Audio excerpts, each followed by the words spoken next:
field intensity due to line charge, electric field intensity due to line charge।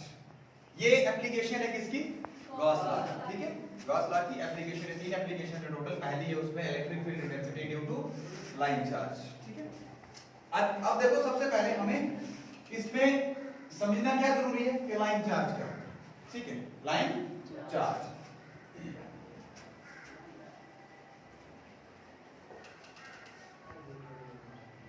क्या होता है भाई? Line charge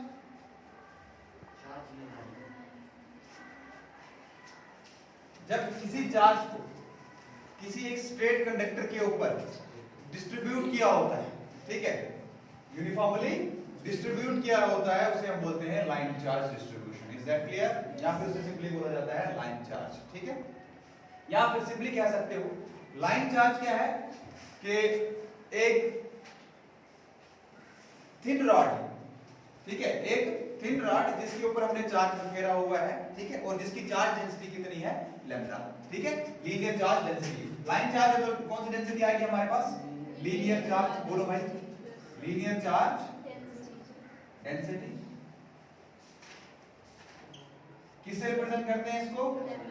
बोलो भाई, लैम्डा से। किससे? दैट इज इक्विवेलेंट टू, आपको पता है चार्ज डेंसिटी किसके बराबर होती है? Charge per unit length. Charge per unit कि कितनी लेंथ में कितना चार्ज बिखेरा हुआ है। Is that clear? Charge per unit length, charge per unit length is called as linear charge density. Is that clear? या फिर इसको बोल सकते हो simply line charge density, line charge density या फिर लीनियर चार्ज डेंसिटी, ठीक है। अब हम पढ़ रहे हैं गॉस लॉ की एप्लीकेशन। क्या? गॉस लॉ की एप्लीकेशन, ठीक है भाई। ये समझ आ गया आपको? हाँ जी, ये समझ आ गया। इसको मैं यहां पे लिख रहा हूं क्योंकि वहां मुझे सब कुछ करना पड़ेगा। अच्छा,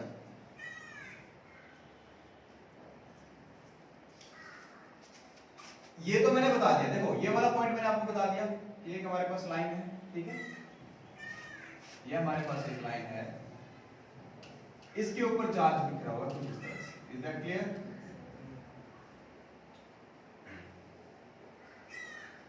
ठीक है। लेकिन गॉस लॉ अगर आपको याद हो तो वो फ्लक्स के साथ डील करता है। बोलो भाई, फ्लक्स के साथ डील करता है, और फ्लक्स बनने के लिए हमारे पास सरफेस का होना जरूरी है। बोलो भाई, तो हमें सबसे पहले क्या ड्रा करना पड़ेगा? Gaussian surface. क्या ड्रा करनी पड़ेगी? Gaussian surface. अब ये है लाइन चार्ज। क्या है ये? Line charge. तो हमें इस लाइन चार्ज के अकॉर्डिंग ही सरफेस को ड्रा करना पड़ेगा। तो सरफेस कैसे ड्रा करेंगे हम? यहाँ पे आप देख रहे हो, आप एक सिलेंड्रिकल सरफेस अगर लें, क्या एक सिलेंड्रिकल सरफेस अगर लें तो पूरा का पूरा एरिया कवर हो जाएगा। Is that clear? ठीक है, तो कुछ इस तरह से हम सरफेस को बनाएंगे यहाँ पे।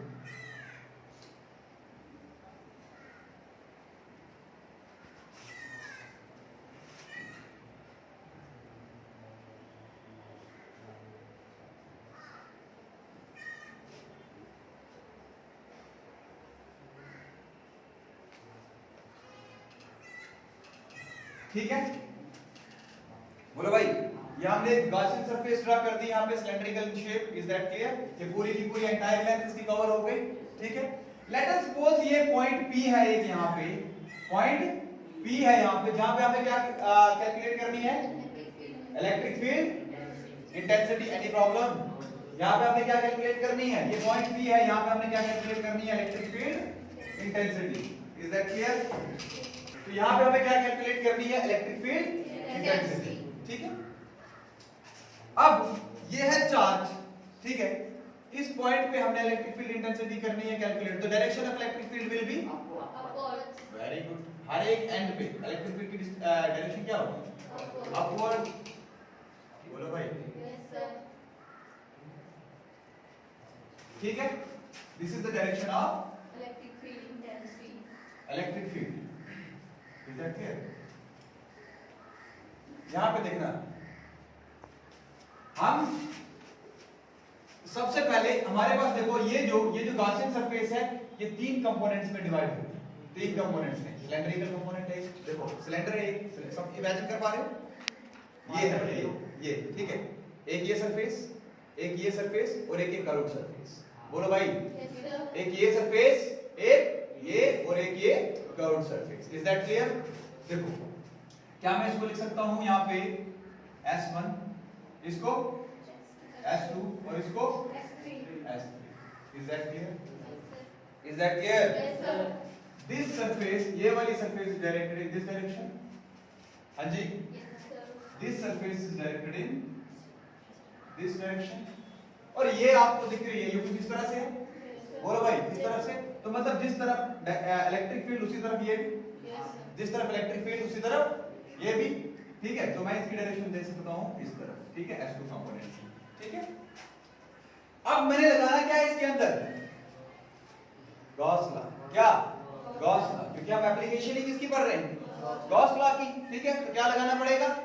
Gauss law. ठीक है. लगा दो भाई Gauss law. From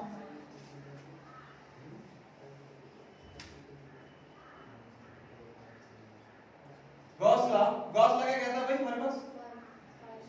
phi E is equivalent to integration of E dot ds is equivalent to q upon very good. ठीक है. गॉस लॉ ने क्या कहा था?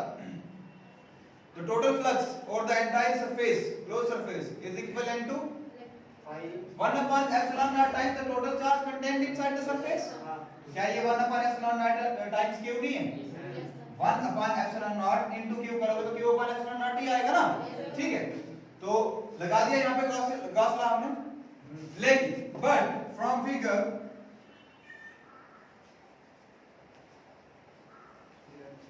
आप देख रहे हो ये तो था भाई एक ही सरफेस के लिए. हाँ जी. ये था एक क्लोज सरफेस के लिए. लेकिन हमारे पास सरफेस के कितने कंपोनेंट्स हैं यहाँ? 3 components. S1, S2 and S3. 3 components है ना. ओके. तो क्या मैं लिख सकता हूँ यहाँ पे phi E that is total flux will be equivalent to integration of S1 E dot ds. बोलो भाई. Yes, sir. Plus integration of S2 E dot ds. बोलो भाई. Plus integration of S3 E dot ds. इन तीनों surface का integration करना. हाँ जी. Total sum. ठीक है. Is equivalent to q by epsilon. ठीक है. q by epsilon.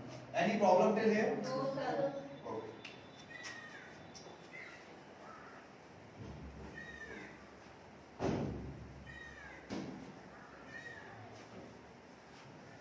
So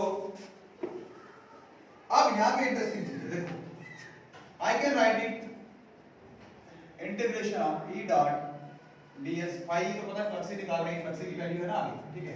तो हम phi लिखने की बार-बार जरूरत नहीं है. E dot ds और S1. अच्छा इसको ऐसे क्यों? अब डॉट को हटा दें. डॉट प्रोडक्ट हटा दिया तो क्या लगाना पड़ता है? Very good. क्या लगाना पड़ता है? cos theta. ठीक है. प्लस ये बताया मैंने क्यों और कैसे पहले. ठीक है. 11th में S2 ये क्या आएगा? E dot ds cos theta plus integration of S3 और द क्लोज सरफेस S3 क्या आएगा हमारे पास? E dot ds डॉट नहीं हम डॉट हटाना है. तो क्या आएगा डायरेक्ट हमारे पास? cos theta is equivalent to q by epsilon naught. Any problem? Okay. तो हमारे पास E dot ds first surface के लिए चेक करना है. किसके लिए? फर्स्ट सरफेस के लिए चेक करना. देखना जरा. E ds cos theta. Theta कितना बन रहा है भाई इन दोनों के बीच में? पहले केस में x1 और E के बीच में कितना बन रहा है? 90 डिग्री. ये देखो परपेंडिकुलर पड़ रहा है यहाँ पे. बोलो भाई कितना डिग्री एंगल बन रहा है यहाँ पे? 90 डिग्री. Any problem? तो क्या मैं लिख सकता हूँ यहाँ पे integration S1 E ds cos 90 plus. अब सेकंड सरफेस के लिए देखते हैं भाई. E ds cos कितना डिग्री बनेगा भाई? देखो ध्यान से. इलेक्ट्रिक फील्ड की डायरेक्शन भी यही और सरफेस की डायरेक्शन भी यही. ठीक है. बोलो भाई. तो क्या आएगा? एरिया वेक्टर यहाँ पे कौन सा है? ये वाला बाहर की तरफ. ठीक है. तो दोनों एक ही डायरेक्शन में जब जाते हैं तो कितना डिग्री एंगल बनता है? 0 degree. cos. Any problem? Let us move on to the third surface, that is S3. Integration of E ds cos of very good 90 degree. ठीक है. क्यों? क्योंकि देख रहे हो यहाँ पे देखो ये यहाँ पे जब इसके ऊपर डायरेक्ट पड़ेगी तो परपेंडिकुलर पड़ेगा, परपेंडिकुलर मतलब 90 डिग्री, क्योंकि इस केस में सरफेस की डायरेक्शन है आउटवर्ड, ठीक है। सरफेस वेक्टर का जो एरिया वेक्टर होता है वो कहां होता है, हमेशा परपेंडिकुलरली आउटवर्ड, ठीक है। ये आउटवर्ड है और ये कहां पे है, अपवर्ड, तो इनके बीच में एंगल कितना बन रहा है यहाँ पे 90 डिग्री, तो cos of 90 degree is equivalent to what, q by epsilon naught. Is that clear? अब आपको पता है कि हमारे पास cos 90 कितना होता है, 0, तो मैं सबको 0 लिख दूं, बोलो भाई cos 90 कितना होता है 0, 0 इनटू दिस सारा क्या हो जाएगा 0, तो ये लिखने की जरूरत है नहीं है, ठीक है। तो सीधा मैं लिख दूंगा, देखो इसमें से बचेगा क्या, ये भी 90 है ना, ये भी कितना हो जाएगा 0, cos 90 0 इनटू दिस 0, ठीक है।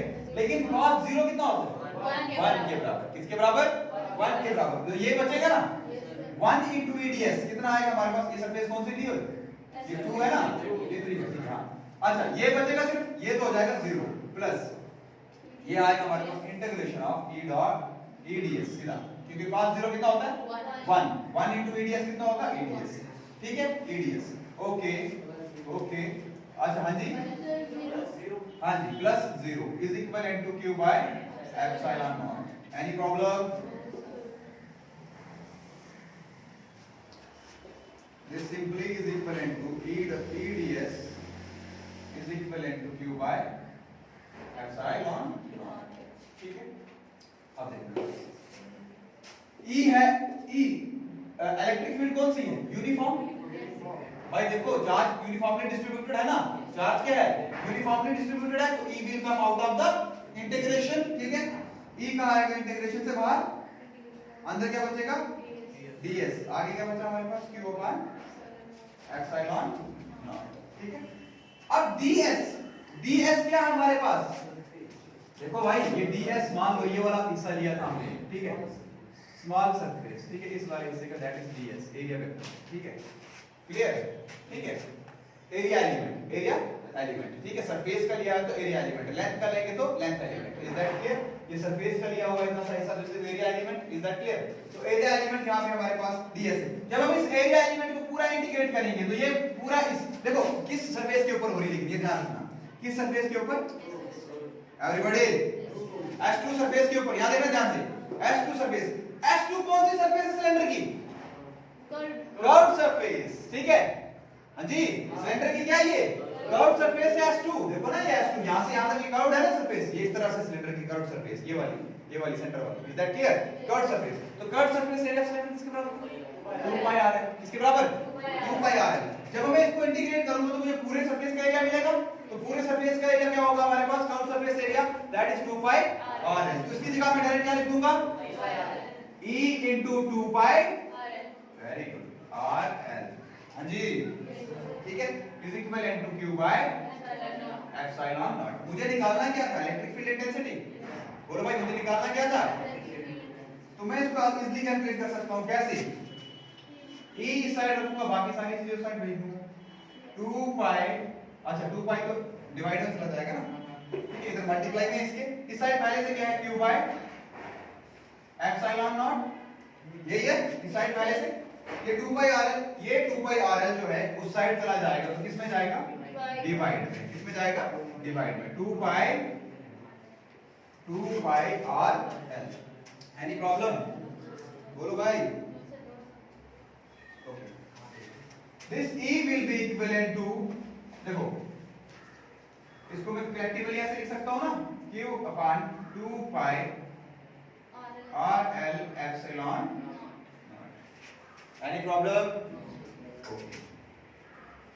E is equivalent to, हमने अभी पढ़ा है, पहले स्टार्टिंग में आपको पढ़ाया था Q by L, linear charge density या लाइन चार्ज डेंसिटी लैम्डा के बराबर होता है, बोलो भाई मैंने स्टार्टिंग में बताया ना लेक्चर के, ठीक है, ओके। तो E is equivalent to मैं लिख सकता हूं सिंपली लैम्डा अपॉन, क्योंकि Q by L हमने हटा दिया भाई, इनकी जगह हमने लिख दिया लैम्डा, ठीक है। अब बचा क्या नीचे 2 pi r into epsilon। As you can see here, lambda charge density, charge fixed है तो density भी क्या आएगी, अच्छा जी 2 क्या है कांस्टेंट टर्म, pi भी क्या है constant term, and this distance r, let us suppose this was the distance r from the center, from the line charge, ठीक है, r, this distance is also fixed, ठीक है, तो हमारे पास अच्छा एप्सिलॉन नॉट फिक्स है। क्या है हमारे पास? एप्सिलॉन नॉट फिक्स है, ठीक है, एप्सिलॉन नॉट फिक्स है। तो हमारे पास बचा क्या सिर्फ यहाँ पे? क्या बचा? आर, ठीक है। अब यहाँ पे एक क्वेश्चन आता है कि ये डिस्टेंस फिक्स क्यों नहीं? हमने एक इमेजिनरी गॉसियन सरफेस ली, क्या लिया होगा? इमेजिनरी गॉसियन सरफेस ली होगी, दिस डिस्टेंस कैन वेरी। ये इलेक्ट्रिक फील्ड एनर्जी इस पॉइंट पे भी निकाल सकते हैं हम, थोड़ा ऊपर सरफेस कर दो तो इस पॉइंट पे भी निकाल सकते हैं, इस पॉइंट पे भी निकाल सकते हैं, तो R can vary. Is that clear? R can vary. देखो मैंने अगर इस सिलेंडर को थोड़ा वाइड किया होता तो आर बढ़ जाता, इधर थोड़ा वाइड कर दिया तो आर बढ़ जाता। तो आर को मैं अपनी मर्जी से कम या ज्यादा कर सकता हूं। तो जो डिस्टेंस जो चीज वेरी करती है, वेरिएबल होता है, वो क्या होता है?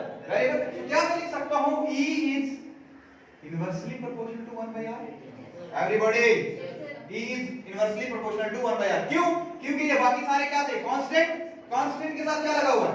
इक्वल टू और कांस्टेंट को जब हटाते हैं तो क्या लगती है? प्रोपोर्शनैलिटी का साइन। क्या लगता है? प्रोपोर्शनैलिटी। जैसे प्रोपोर्शनैलिटी को हटा के लगता है इक्वल टू के साथ कांस्टेंट। वैसे ये रिवर्सिबल प्रोसेस है। Is that clear? तो हमारे पास E is inversely proportional to 1 by r। Any problem? कहने का मतलब है जैसे ही डिस्टेंस बढ़ता जाएगा इलेक्ट्रिक फील्ड इंटेंसिटी कम होती जाएगी। क्यों? क्योंकि इनवर्स रिलेशन है। इनवर्स रिलेशन का मतलब होता है अगर एक चीज बढ़ रही है तो दूसरी चीज कम हो। Is that clear? If the distance from the centre, that is line charge, is increasing, अगर वो डिस्टेंस बढ़ता जा रहा है, then the electric field intensity will decrease. Is that clear?